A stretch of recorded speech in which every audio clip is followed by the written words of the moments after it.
Dahil sa sobrang init ng panahon, tara samahan niyo akong gumawa ng inumin na talaga namang saktong-sakto sa panahon ngayon. At ang mga ingredients na makikita lang talaga natin sa ating mga kusina. Ang ginamit ko dito, Champion, pwede din Milo. Pure black coffee, yung ginamit ko yung Jims. And of course, pwede din kayong gumamit ng Nescafe. At ang less ingredients ay powdered milk o kahit anong gusto nyo gatas sa ilagay. At saka, optional lang na magdagdag ng sugar. Depende lang sa panlasa ninyo. So ayan, hinalo-halo ko na ang lahat ng mga ingredients ko at nilagyan ko na lang siya ng tubig. Yung tubig na hindi mainit, hindi rin malamig. Yung saktong tubig lang talaga. Tap water o kahit anong tubig na gusto nyo. Basta hindi siya malamig para mas matunaw yung mga ingredients natin. And of course, alog-alogin lang yan siya hanggang sa matunaw ang lahat ng yung mga ingredients. Akin, nilagyan ko ng 2 kutsarang powdered milk at saka 2 kutsarang asukal or brown sugar kasi mas prefer ko yung manamis-namis. At ayan at nilagay na natin ang 2 kutsarang powdered milk. Bear brand ang brand yan. Baki naman. And of course, 2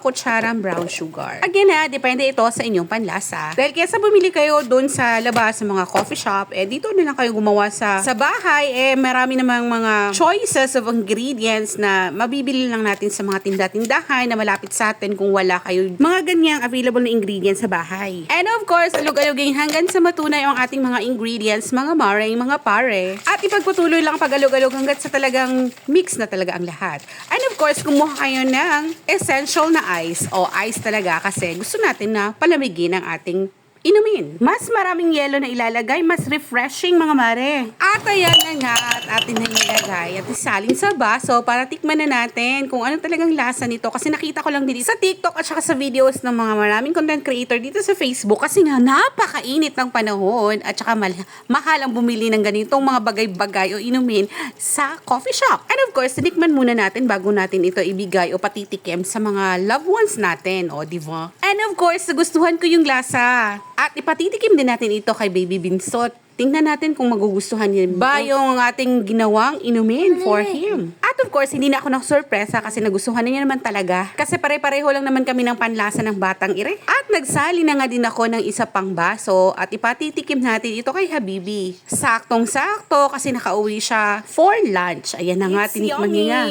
At niloko-loko niya pa ako na hindi niya nagustuhan pero actually niinubos niya. O siya, gumawa na rin kayo ng ganito. Lagyan niyo po ng maraming yelo mga mare, mga pare para mas refreshing siya. Maraming salamat sa inyong panonood. See you sa next video ko. Bye!